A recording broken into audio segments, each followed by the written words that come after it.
Let's get back to March. Yeah. Let's talk about March.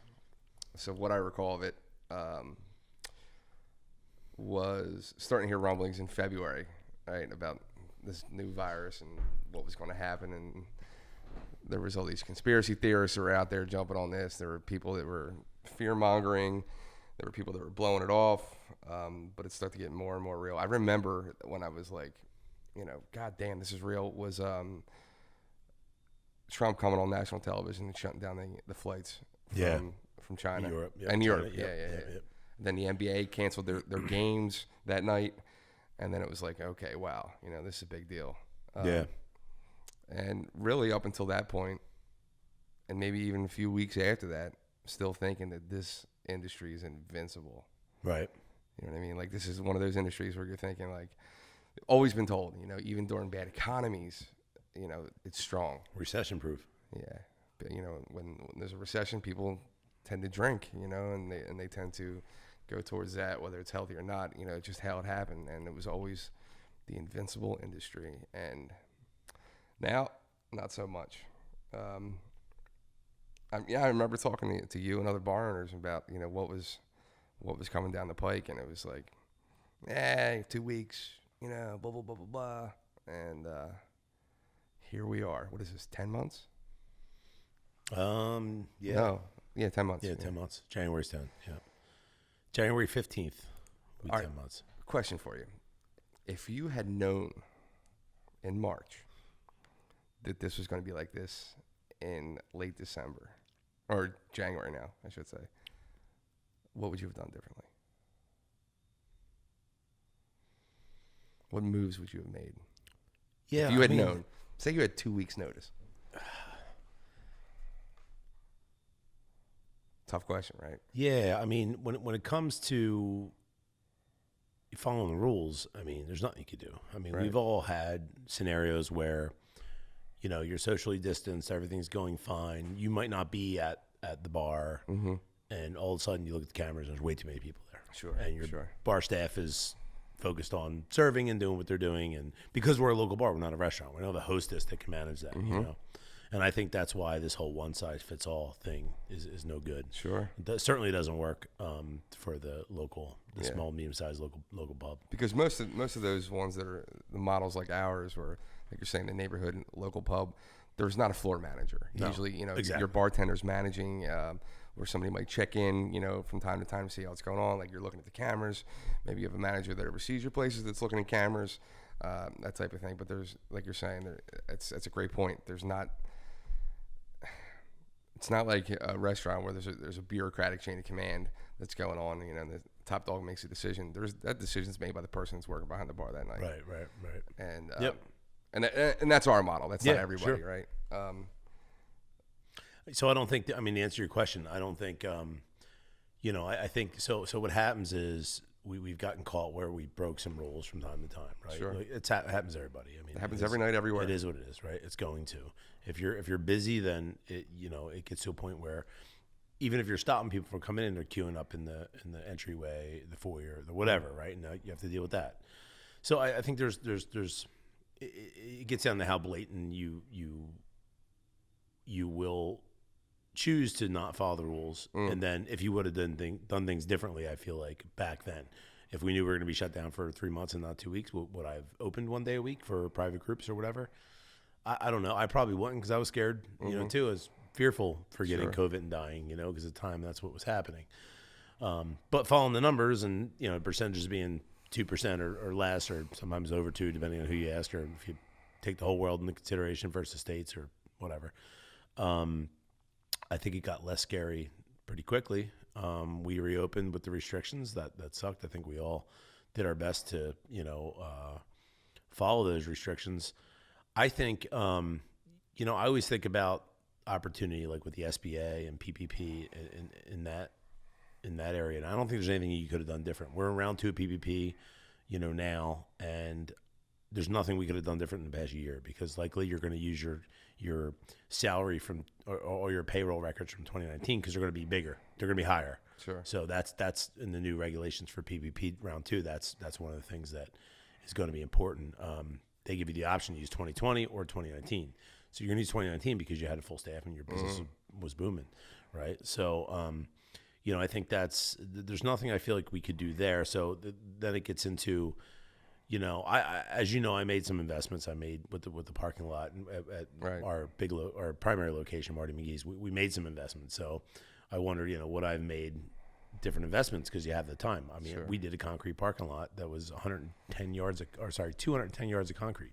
That's insane. You wouldn't be able to have that cure time at any other point in time in the history of the bar unless I had nobody parking in the lot for a month. Wow, yeah. So, so like I kind of guessed lucked out there, and that was planned and budgeted before COVID. So I was scared that I was spending $150,000 on concrete and a deck in a time when I should be saving every penny. Yeah. But I don't regret that because I think, now we know that we need outdoor space. We know that in 2020, we're going to have to still have this, an outdoor beer garden is going to be paramount because we change the behavior like of our patrons. They now expect it because they had to deal with it. So come summer next time, it's outside isn't for the shore anymore. It's for the suburbs. Damn right. In the Northeast. So and I think it's a shame in the city they don't have that. Yeah. Most of them don't anyway. Right. I was in Philly yesterday, and it was strange because we ate at a place called Baker Street Bread Company, and they've been around for a long time, but we sat outside and it felt fine. But a year ago, I would have been like, this is ridiculous. No way. You know what I mean? But it's the normal now. Yeah. I don't know. You know what else it's doing too? It's making people go above board where they didn't before. A lot of people are, let's be honest, in this industry, a lot of people are under the table. Yeah. And a lot of places are now looking at it like, well, maybe I should have these people on the books. And the ones that didn't want to be on the books before are now saying, damn it, why aren't I on the books now? Yeah. I mean, the whole PPP program was based on payroll. Sure. Right. And so thank God, that I've had payroll for a long period of time because it was like, oh, okay, it's going to be that easy to apply for this loan. You know what I mean? Which, by the way, was forgiven. Sure. So how long was the process for that? I mean, it was in the beginning. It was a mess because banks didn't know how to do this, right? Sure. So it was this whole portal, and the portal changed. The rules changed 5 times. The program opened up, and the rules changed like several times afterwards. We didn't even know if it was going to be forgiven for real. Right. When we knew that it probably would, and it didn't matter if you're using it for payroll and you're using it for bills, you got to pay those anyway. So to me, it's like, okay, if it gets forgiven, great. If it doesn't, then I would have needed that money anyway, or I would have used it for the right things. The opportunity for business owners, what business owners did not get out of it is they didn't get any, like they're not paying themselves. Now, here's what I say: some business owners may be on payroll, right? And that's fine. They would have taken the advantage of paying themselves something. They look out for things like paying yourselves bonuses and big salaries and stuff, and that's not the point of the program. But what would have been nice is you land PPP, like I think mine was in like end of May, and then we get back to 100%. And now I'm rocking and rolling, but I'm using the PPP money to pay for employees and get it forgiven, which would have given me a nice shot in the arm because all the money I would have made normally and used to pay them, I would have then earned. Right. And that would have been like a true stimulus for the business owner. So now we're in a situation where we're not getting anything. Right. What we're getting is forgivable money to pay our employees so that we can get past the virus. Right. So I'm very grateful. And a lot of business owners are that we're able to get that. But to your point, that program's based on payroll. Why? Because they want people paying payroll tax. They want, and that's important. And we know in this industry, a lot of it's based on cash, whether it's just tips and credit cards. A lot of places will allow employees to take credit card tips out of the drawer when they leave at night. We don't do that. It goes in the check, and there's a lot of reasons for that. I think, from a government subsidy. From a government economic stimulus perspective, the idle money that companies were able to get, which was $150,000 per EIN, per tax, federal tax ID, and then it would follow the individual owner up to $500,000. So if you owned 4 companies, for example, or we'll make math easy, if you own 5 companies, you'd be eligible to get $100,000 each. All depending on your gross revenue or something from previous years. But you'd be able to max out at $500K. Now that's money. It's 3.75%. Right. It's not secured. It's only secured by the SBA. So if you're out of business next year, that money's forgiven. All day long. It's not forgiven. Yeah. So and I'm not suggesting people go do that, but what's nice is you're not tying up your personal credit. Yep. You're not a personal guarantor. You're not tying up your business credit. Sure. It's an SBA loan. That, if companies are able to, and this gets back to, being on the up and paying people. If you were paying people during the first shutdown, the first 3 month shutdown that we experienced 2 days before St. Patrick's Day, for fuck's sake, you would have been able to put your people on unemployment. In many cases, they would have been making more money than they were making while working. And for a period of time, they would have had that until you would be able to come back. Yeah. Now you come back with PPP money armed, and you're able to get them working again. Sure. And follow that through. And ideally, like I said, it would have been nice if we came out of this virus and then you still had PPP funds that you would have used to pay bills, but then your retained earnings would have inevitably went to you. It would have been a nice boost where instead of just plugging holes in walls. So we're hoping in this second round that we're going to see that. We're going to get, vaccinations out by May, June, and, really see a fair amount of, openings happen. Sure. A lot of people think it's going to be the fall. I don't think, I believe it'll probably be something along those lines, probably fall we're looking at in 2021 for things to get back to, north of 50% occupancy.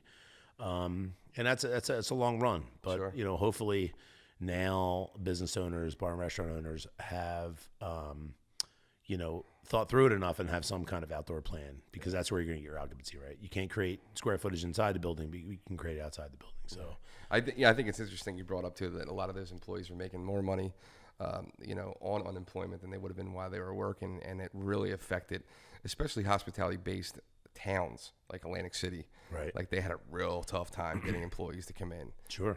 And I know a lot of places on the boardwalk that were having waits for 2 hours, and it wasn't because they couldn't handle it. It's because they didn't have the staff to manage it at the time, and they only had a few tables open, because you can't just open up a restaurant, and not have the staff in order to maintain the capacity of people that are coming in. You have to, effectively staff that so that, people get down and they're getting a true experience instead of one server just running around doing 15 tables at a time, And I think that people really overlooked that aspect of how much that cushion held back. Although it helped the employees, it kind of hurt the industry once they started getting up and running again in the summertime. But it's interesting, it's all give and take, and we don't know what the right and wrong thing was, and we still don't. Yeah, and I think fear is a problem, right? So anybody that said to me, I don't feel safe coming in to work, or I don't think it's safe, whether it was a condition of the environment, meaning like perhaps they worked when there was a time when we may have got overrun and temporarily were sort of out of compliance with the government's mandate and rules. Or it was a scenario where they just have a significant other or mother at home. Comorbidities. Yeah, comorbidities and high risk, and they didn't want to be around it, because at the end of the day, you're around a lot of people. So in those scenarios, it's like, sure, stay home, please. Stay home, and when you feel comfortable, we'll get your shifts covered, and when you come back, we'll work you in. Yeah, just fundamentally, that it's going to affect your service negatively if you have somebody behind the bar or working the floor that doesn't want to be there, or feels that they're being forced to, or am I going to lose my job because I'm not working now? And and it comes out in passive aggressive ways. It comes out in sometimes aggressive ways, even if they're upset with their environment. Yeah, it's interesting. It's like there's no right and there's no wrong as far as how to do this. You follow everything to the letter of the law, or the mandates, I should say, right now, and you're being held back a lot. Some operators are upset with other operators because they're wide open. Right. Some are doing everything by the book, and they're not being able to make it. So that there's no right and wrong, and that's the sad part. Yeah, there's some are true American patriots. Yeah, I just don't believe it. And how can you be mad at that guy? It's tough. I mean, it's not a level playing field, and you get some of the people that I think get upset and mad. They may even have venues that are larger, and which means to open them costs more. Yeah. So to open them in a scenario where your occupancy is going to be, forget about what you're mandated to your maximum mandated occupancy. Sure. If you only have 10% of the place filled and the place is 4,500 square feet, you're every day you're open, you're losing money. That's right. You're better off being closed, and that's a tough part of it. Sure, it is. 25% is just it's not happening. Then you get those people on social media that just open up, open up. Yeah. Like, okay, well, you're not risking your liquor license by doing it, or and I think I think you nailed it, and I think the other issue that I see is everybody's situation is different, right? Mm-hmm. Some people own their buildings in the bricks. Huge difference right now. And some of these places can, afford a cheap happy hour every day of the week to get their day crowd in, because they're going to do shop and beer bars that make the money on the Jack, not on the Miller Lite. You know what I mean? Yeah. And then you have places that are 2 years old, and we know that they're underwater when they open the door every day because they're fighting the fight to get over the hump. So. And then some people have a lease that they can walk away from. They're not personally guaranteed. Other people will leverage half their personal home. Convince their significant other that they're going to leverage their home to chase the American dream. It's wild. It's just the differences, like you're saying. It's the difference whether you're sleeping well at night or not. Are you able to afford it? Are you able to afford doing it legally? And if you're not, you got to take those risks, or they're going to take those risks. I don't know. It's a sad world. But there's going to be opportunity out of this. There will. No doubt. Stop there.